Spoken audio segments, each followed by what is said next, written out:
Get real with Brian Stuckey, an all-new program to get you real information about how real estate affects you, your family, and your community. Brought to you in part by Bankers Network Corporation. And now, Brian Stuckey. Good evening, welcome to Get Real. I'm Brian Stuckey. I've got an excellent program for you tonight. I've got on the property page segment Corinne Raffanti. She's a real estate agent with Intero Real Estate Services. We're going to talk about what the market's doing right now. It's been kind of a rough year, but there is light at the tunnel. We're going to find out through Corinne exactly what that means. And by the numbers segment next, we have Malmgren. He's with Lautze and Lautze CPAs. We're going to be talking about tax laws. What an exciting thing, but it really is important because there's some new changes going on with tax laws. We're going to find out about that. In the lifestyle segment, I have Lucero. He's a California Senior Assembly member. We're going to be talking about things that are important bills that are be coming up in the senior legislature. And what is the senior legislature? We're going to find out. And then finally, in the weekly spotlight, I have Kelly Dippel and Mimi Qubain. And they're with Silicon Valley Cares. It's a charity group. And we're talking about the big ball coming up, the broomstick ball. So you're going to want to hear about that, and you're going to want to see this as well. But first, in the property page segment, Corinne Raffanti.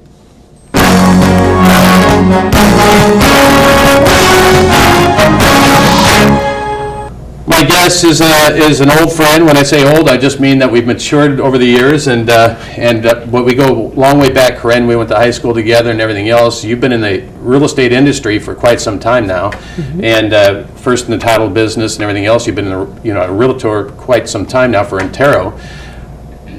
This has been kind of, we were talking before, it's been kind of just like a grinding lifestyle that we all live in, whether it be the economy or whatever, but it's also been true in real estate. But there's some light, in the end of the tunnel here. Would you agree? Oh, I would definitely agree. Okay, yeah. Tell me, what's going on in the real estate market in Silicon Valley right now? Well, I think as most people are probably aware, the interest rates are phenomenal. They are historically low. And it's funny because about a year ago, I remember saying the same thing. Oh, they're historically low. You got to buy now. And now they're even lower than that. Sure.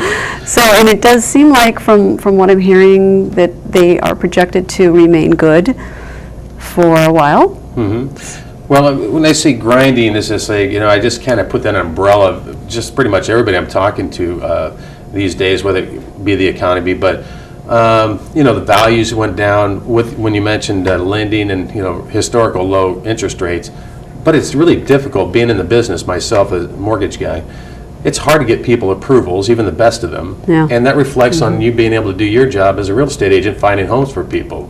Is that what you're finding or no? We are finding that. We are finding that probably the principal cause of a lot of frustration right now is just the lenders, the whole lending institution is really finally trying to figure things out. And as a result of what they've been through and all the losses and everything, I mean, now they've gone from one end to the other. And obviously the underwriting is very difficult and challenging.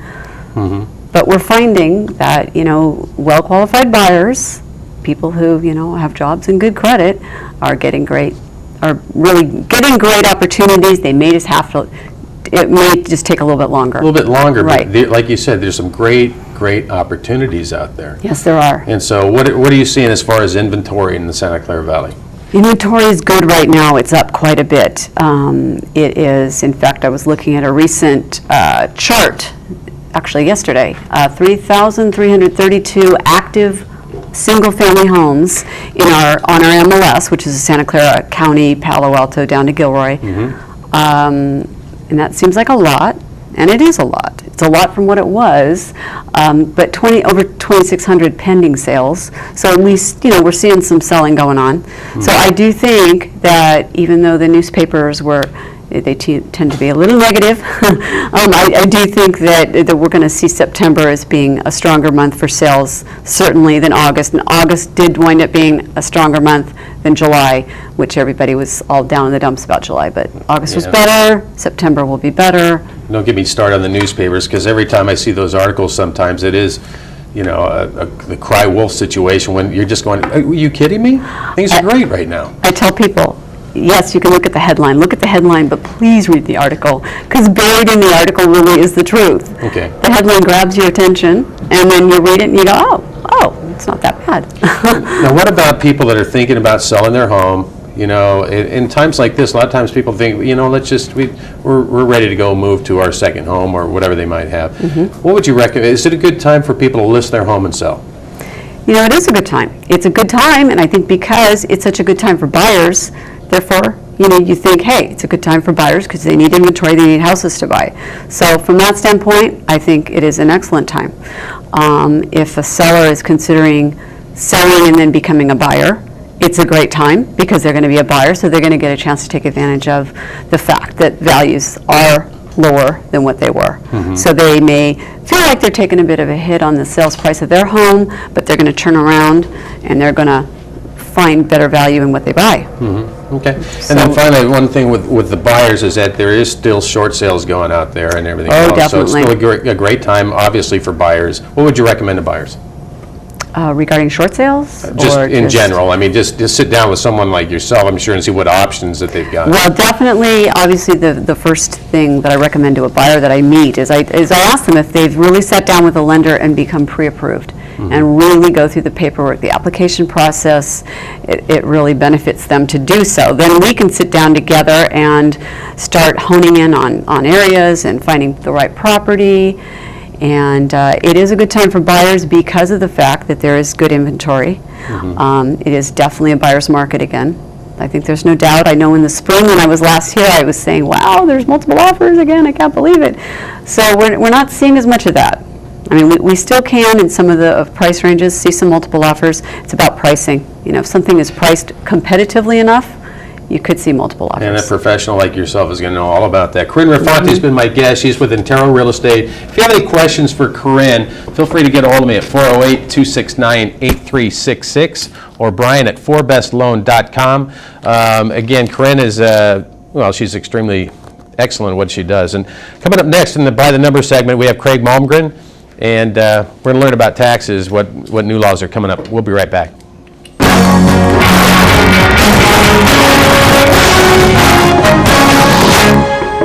My guest is Craig Malmgren. He's with Lautze and Lautze CPAs here in downtown San Jose. Craig, this is the first time we've met, but you've been highly recommended. You're the Director of Client Services with Lautze and Lautze. But we're going to talk about tax laws, and everybody's talking about now in Congress and everything, whether they're going to extend the Bush tax laws, but you know, the tax cuts, and so they're scheduled to be ending by the end of the year. What's going to happen when Congress meets? Are they actually going to extend? Well, Brian, first, thank you for inviting me. Right. But in fact, today I read where the House of Representatives have agreed not to even discuss the tax extensions until after the election, which is not unexpected. So nothing's going to happen before the election. You know, but yeah, these are major tax cuts that expire at the end of the year, and it's going to affect a lot of people. You know, in not just the high-end taxpayer, but low-end. We'll see tax rates that go up from 35 to 39.6% at the high end, but all the brackets are going to be changing to affect people. The capital gain rate is going to go from 15 to 20%. The dividend tax rate could go from 15 to 39.6%. But it affects lower people. For example, the child tax credit of $1,000 for middle and low-income taxpayers, that's going to expire as well. So it affects a lot of people. Why do you think that they're holding off on making a decision on it? Is it because it's too much of a hot potato issue? Don't want to sit there and Purely do politics. Yeah, right so now. nobody wants to stand up and say how they feel about it because of the threat that they might not get elected? Oh yeah, definitely. I mean, I've been in the business for 35 years. I've never seen such polarization as I have right now. What's your personal feeling on it, as far as if it should be extended or not? Well, I think we should have an extension, just because it's going to get down to the last minute. They're going to have to do something. They can't let it go so that both parties lose. They're going to have to compromise in some way, whether that's extending it for 2 more years. We'll see, you know. Okay. Well, well, I know that one of the proposals has been to go ahead and try to help out the middle class, and so maintain to the lower and the middle class, and then go ahead and put the higher income people into a higher tax bracket. Does that make sense to you? Especially, we're going to talk about small businesses and everything else, but that might affect those people. Yeah, I mean, our clientele, we have a lot of high-end taxpayers that would be affected by the higher rates, and especially on the dividends and capital gains. So I'm sure they have a feeling how they would want us to respond, to it, but I just don't, it's just very difficult to understand what they're going to do. It's a total uncertainty, not only in income tax, but as I mentioned, in estate tax too is another law that's going to expire at the end of the year, and it goes back to what, at 2011, goes back to what the rules were 10 years ago, which are very punitive for people who die and owe a large tax bill unless it's changed. We thought this would be dealt with a year ago, and it hasn't been dealt with yet. Well, you're talking about the death tax. The death tax. Okay, so why don't we talk about that, because it's, it's a sticky situation, but why don't you talk about what we see in the death tax? Well, right now, for 1 year, 2010, the death tax went away. There is no death tax, but as effective tax, there's a limited amount of step-up in basis that the beneficiaries have. So they may have an income tax pay, and in many cases, they'll pay more income tax than what the estate tax would have been. And then, as I said, next year, it goes back to only having a $1 million exemption from property being taxed and a 55% estate tax rate, which is much higher than what it is now in the high 40s. Okay. So it could be very punitive to not only wealthy taxpayers, but someone with just $2 million of assets, and houses around here used to be of big value, and they could have been subject to this tax. Yeah, and you're basically talking about anybody that, now when you say a death tax, just so everybody understands it clear, you're talking about an individual. Does that include the widow of, does that Well, affect it's on the the widow? decedent. Okay. The spouse has her community property share, which isn't taxed. It's only the decedent's share. Okay, and that would affect also any inheritance that. As I said, it affects the property that somebody inherits, whether they're going to have an income tax or does that go away at death. And last year, when there was an estate tax, you got a value at date of death is your new tax basis, so you didn't have an income tax to pay if they turned around and sold it. Okay. But that isn't the case for 2010. All right. Now, we'll talk about the president signing a new small business. This week, the president signed a Small Business Jobs Act, which has a lot of 2010, sure. small business provisions. And he calls it tax cuts, but in most cases, it's really a tax deferral because he's just accelerating deductible expenditures into the current year rather than in the future years by expensing equipment and improvements that you normally would depreciate over a period of time. You could write them all off in 2010, 2011. And there's a couple other small business investment provision as well. So it's just extending things that we had in the past that expire because they have a tendency of just having 1 and 2 year bills, and every year we have to wait for them to extend it. And this is, you can expense up to $500,000 of equipment now. So up to, so it's not just small business. If you can spend up to $2 million on equipment, you can write off $500,000 of it up front. So it's not just small business as we think of. It can be middle-sized businesses as well. Well, it's all going to be interesting. I know we don't have a lot of time. We want to talk about electronic filing, but we don't have time. But but I'd like to have you come back on again, and especially it's be interesting to see what happens after the election. Exactly. So Craig, thanks a lot. Craig Malmgren has been my guest. He's with Lautze and Lautze CPAs here in downtown San Jose. If you have any questions for Craig or myself or any of my guests, please get a hold of me at brian@forbestloan.com or 408-269-8366, and I'll make sure we'll make the connection. We'll be right back with Austin Lucero in the lifestyle segment.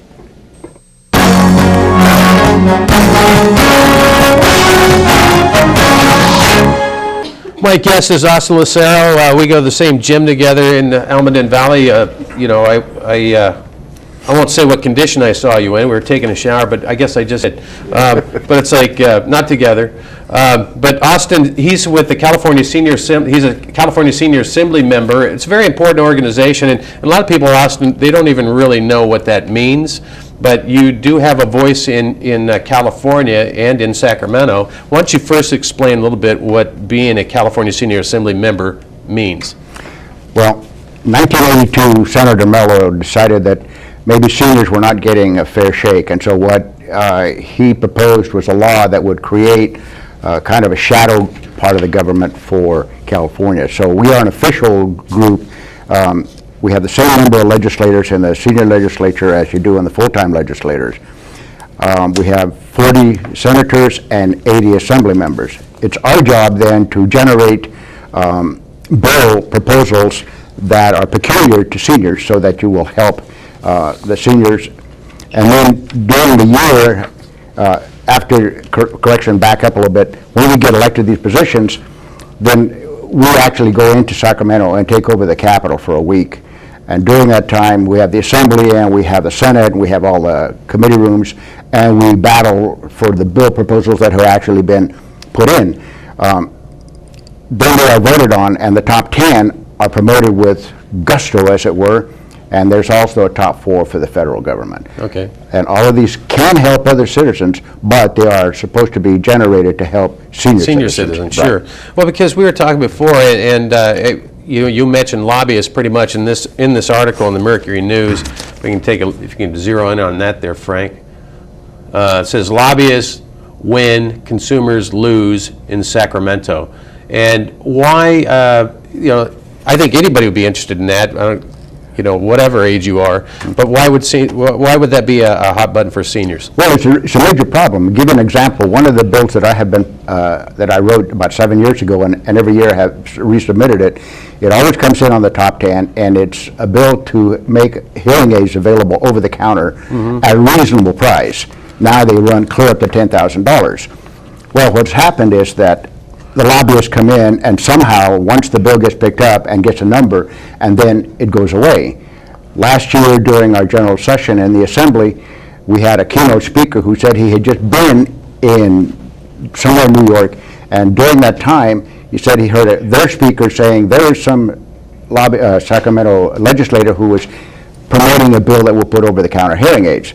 Well, $500,000 later that they collected came forth to stop me, and they stopped me.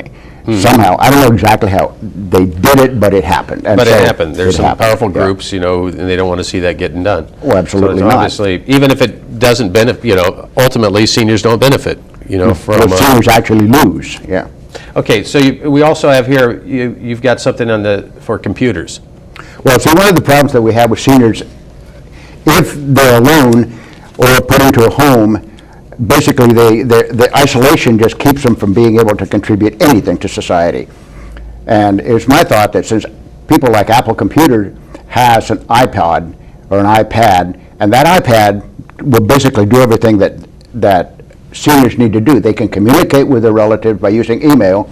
They can use it actually using it with a computer on iChat, or they can use it with Skype, and they can then communicate with their relatives, and they're not isolated. They can also search the net. Yeah. So it just gives them another way to communicate. And those who are computer savvy, that's great. Hopefully, it'll also give those who are not computer savvy, a lot of seniors, the ability to learn how to use a computer. But we got to move on. How about the durable power of attorney? This is a bill that you want to go ahead and push. One of the problems that you have is when seniors sign a durable power of attorney, that's the way it is now. If there is a person who gets assigned to it, a lot of times they go sideways, and they tend to take the finances away from the seniors, or they abuse them, and in order to step in and try to stop that, it becomes very difficult.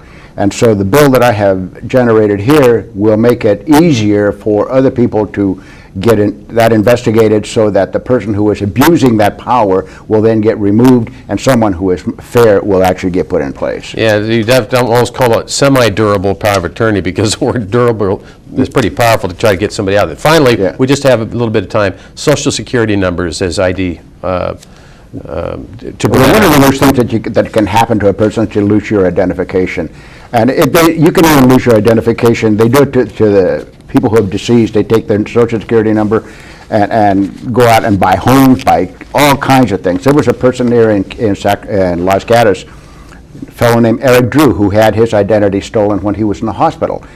He had leukemia, he was terminal, and in that time, there was an employee who actually took the information and was spending all the money. Eventually, the person who stole the identity got caught, but the problem was that it required so much effort and time that it's a very difficult thing. This way here, if a corporation or a company or a state or somebody loses your identity because of their flaws, then they are going to be liable to pay to get it back for you. All right. Thank you for standing up for seniors in the California Assembly there for the senior citizens, and thank you, Austin. Thank you. Austin Lucero has been my guest. He's with the California Senior. He's a California Senior Assembly member there in Sacramento, a very important position. And if you have any questions for Austin or myself, please get a hold of me at 408-269-8366 or Brian at 4bestloan.com. Next, we have the Spotlight segment. We'll be right back.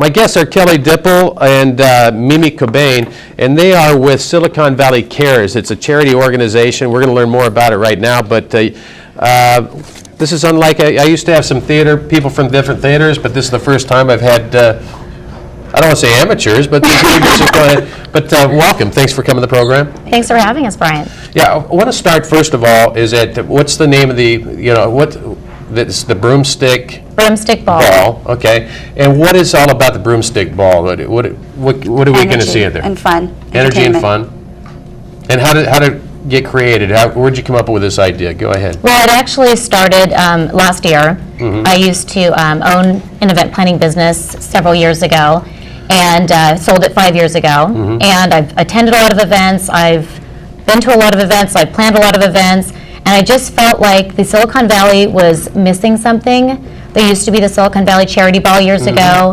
And I just felt that, you know what, our community needed something new and fresh and vibrant, something that would focus more on the guests and, give the guests an evening of entertainment, networking, and fun. And so that's where the idea came. I love Halloween, obviously. And so that's kind of where the idea came along, and then it just kind of mushroomed into what it is now. All right. Maybe what can people expect at the broomstick ball? Well, this is A lot of costume, but they don't have to wear a definitely costume. encouraged evening. Yeah. We are expecting to sell out. It's going to be a very unique, new, exciting event. We're very excited. We're looking forward to it. I'm looking forward to it. You know what? Actually, you mentioned the fundraiser at the Silicon Valley Charity Ball. The Silicon Valley Charity Ball. Yeah, and I actually was one of the. I was a gladiator. I brought. They had Bill Cosby that evening. Yeah. And then I forgot the Forbes. That's right. And I had to usher them in there. They thought we were just in costume, but they thought we were security. Anyway, so how did Silicon Valley Cares get started? I think you started it. I did. So in January, I decided that to make this broomstick ball work, I had to start an organization. And so it had to go through all the, the legal ramifications. I had to get my 501c3 nonprofit status, which I got in May. And talked to a few friends. I talked to Mimi, because Mimi was also doing events. And I thought, okay, if anybody's going to help me pull this thing off, it'll be Mimi. So Mimi agreed. And before I knew it, in 5 months' time, we have 79 volunteer members, women. Most of them are business women. And everybody shares the same vision. We all work really hard. And we all voted. We all put names, in a hat, so to speak, for this first year. And we came up with Envision Humane Society and Almaden Valley Counseling Service. And so Okay. that's who we'll be supporting this year. Okay. And then right now we're collecting grants. And so if anybody wants to put in a grant for a true nonprofit within Santa Clara County, they go to our website, www.siliconvalleycares.org. And they put in their grant, and we will be voting in December, and we'll see who will be the beneficiaries next year. All right. And then Mimi, what kind of groups should not even consider going in there? Is it they all have to be groups that How do you determine which ones you even consider? As far as Who's going to be the benefactors of a charity ball? we'll take anybody's requests. We'll look into and we decide. The committee members get together, and we actually decide between us. We'll vote, and we'll help whoever is in need. Okay. It almost sounds like, you mentioned one of them sound a lot like a what is it, Habitat for Humanity? No, the Humane Society. Humane Society. Humane Society. But it sounds like you select somebody and then you go in there and throw it. It's like selecting someone's home and going in there, and it's not just doing something in a small way, it's doing something in a very large way. I think so. So- We feel good about it. Yeah. How much are you hoping that you would raise in this? Well, that's a loaded question because What's your first one? legally, we couldn't ask for sponsors or money until we had the 501c3 status, which we got in May. So really, we've only been doing this for about 5 months. We've already sold almost 300 tickets. We are already profitable. And so, how much I'd like to make? $1 million. Now, with this too, is again, I want to go back, and I can't, I don't know if the graphics, if we have that up there, but let's remind people when it is. It's October 16th, October 16th. Saturday. Saturday. What times it start, Doors open at 6:30. and where's it at? Hayes Mansion. Hayes Mansion, everybody knows where Hayes Mansion is at. Haunted so Hayes Mansion. It's going to be haunted, so I'm sure there's going to be incredible decor and everything else. Absolutely. We'll have casinos, we'll have silent auction. We won't have any long speeches or live auctions to take away from the energy of the event. We're just looking forward to a It's very just fun show me evening. where the hors d'oeuvres are at. Yeah, there Let's it get is. let's get Yeah. going. So that just, is there going to be music going on? Is there course. dancing? Absolutely. And there's Course. live music, or is there going to be DJ or whatever? There'll be a DJ. Okay. So, So it'll suit everybody's mood, and there'll be something for everybody. all right. Well, we wish you success. You know, it's like, you. we're excited about it. And if you have any questions about this event, again, it's October 16th. It's Saturday at the Hayes Mansion. It's a blast. A lot of people love Halloween, and this is the place to go. It sounds like the hot ticket. So think so. how many do you think you can get in there? 400. 400. And you've sold 300? Easily. All right. So get your tickets now, in Yeah. other words. So if you have any questions for Mimi or Kelly, please get a hold of me at 408-269-8366 or Brian at 4bestloan.com. We'll make sure you make a connection with that. And we hope to see you on October 16th. That's Saturday at the Hayes Mansion. Once again, I'm sorry, what time? 6:30 doors open. 6:30 at doors open. So we'll look forward to seeing you out there. We'll be right back with our closing thoughts. You can stay here.